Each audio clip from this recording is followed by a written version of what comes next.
night mean absolutely nothing to me because even though that's great numbers, that's what Westbrook can do. We all know this.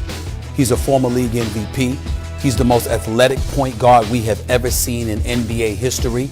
Bradley Beal and you are in the backcourt together, and y'all are 17 and 28 in the Eastern Conference. I mean, damn. You've played with some great players over the years. Talent. And not a single title to show for it. If I'm going to look at everybody else, whether it's LeBron and Kyrie and Steph and everybody else, I got to look at that too. The numbers are the numbers. That's Russell Westbrook. He can do that to anybody. But I'm at a point in time in his career where it's like, it ain't about that no more. It's about whether or not you can get to another level to win the chip. Swimming. Let's go. Good day. What's going on, everybody? Welcome into First Take. Freddie Coleman is in the building looking very handsome. I love the all blue. Always good to see you. I'm going to keep the pleasantries tight because I know my man is all business today. That would be Stephen A. Stephen A., good day. Guys, let's get it. You saw the sound. That was Stephen A. yesterday. Not impressed with Russell Westbrook putting up 35 points, 14 rebounds, and 21 assists in a triple-double. Just the third triple-double in NBA history with 30 points and 20 assists, joining who? Magic Johnson and Oscar Robertson. Great company to be in. So Westbrook not feeling Stephen A's comments, posting a lengthy response, which read in part, quote, "A championship don't change my life. I'm happy. I was a champion once I made it to the NBA. I grew up in the streets. I'm a champion. My legacy is not based on what I do on this court. It's about how many people I'm able to impact. It's very important that you don't let the negativity seep in. It's been like that my whole career. No other player takes the heat that I constantly take." And this is an abbreviated version. It was a little bit longer, his statement there on social media. Stephen A.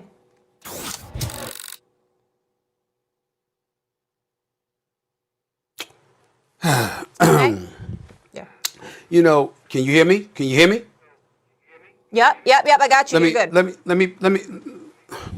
me be very clear. I'm glad I'm into work today. I took my second COVID shot last night. Feeling a little under the weather about that, but it's all right. I'm here. It wasn't just Russell Westbrook that commented. It was his wonderful wife. I believe her name is Nina, if I remember correctly. Yes. I first want to respond to some of the things that she had to say because she had some jabs to throw in my direction. Let me say to Miss Nina Westbrook, by all accounts, a wonderful woman. Nothing changes that. I appreciate her comments more than she realizes. If anybody's expecting me to go at the wife of an NBA player, if you talk about somebody being absolutely defenseless, I'm not going after anybody's wife, anybody's family members, anybody's mamas, or anybody like that. I'm not doing anything like that. I respect them all and I respect her. And I want to applaud her, because guess what? If I get married someday, I'd want my wife to come to my defense like that. My lady, I'd want her to come to my defense like that. I don't care who it is. So I applaud her coming to the defense of her husband. And for anybody out there that thinks that I have a problem with her based on what she said in defense of her husband, I do not. I have nothing but respect for her. She was a basketball player at UCLA, if I remember correctly. She knows a thing or two about basketball. She's also a businesswoman. I believe she's a licensed therapist as well, if I remember correctly. So this is an accomplished woman and a sensational woman by all accounts. And I think everybody should look at her and be proud that she would stand up for her man the way that she did. I know that any woman that's in my life, I would want them to stand up for me. So I applaud her for that. And that's all I have to say in regards to what she had to say about me, because she is no fan of mine. And based on my comments yesterday, I don't blame her. Having said all of that, respectfully, it does not matter to me. I stand by everything that I said yesterday. And what I would ask her, and I would ask Russell Westbrook, I would ask friends of Russell Westbrook's, teammates, contemporaries of Russell Westbrook, people in the NBA community or whatever, I would ask everybody to go back and look specifically at what I've said about Russell Westbrook, not just yesterday, but his track record. What did I say about his track record? This is a sensational athlete, the most athletic point guard in the history of basketball, destined for the Hall of Fame. I said all of those things. but you've come up short.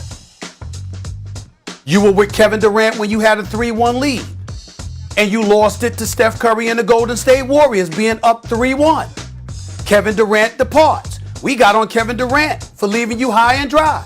The next 3 years, you get bounced out in 5 by James Harden in Houston. You get bounced out in 6, if I remember, by Donovan Mitchell. You get bounced out in 6 by Damian Lillard, who not only dropped 50, but waved goodbye to you after hitting that long 3 over Paul George.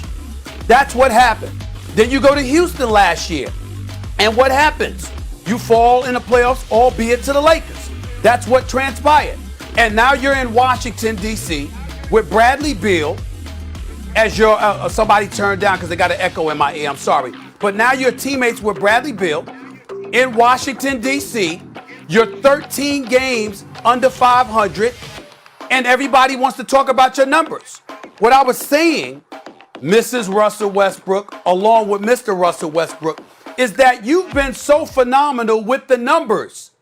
We don't care anymore about the numbers. We know what you can do. You won a league MVP, averaging a triple-double. The first time that was done since Oscar Robertson did it in 1962.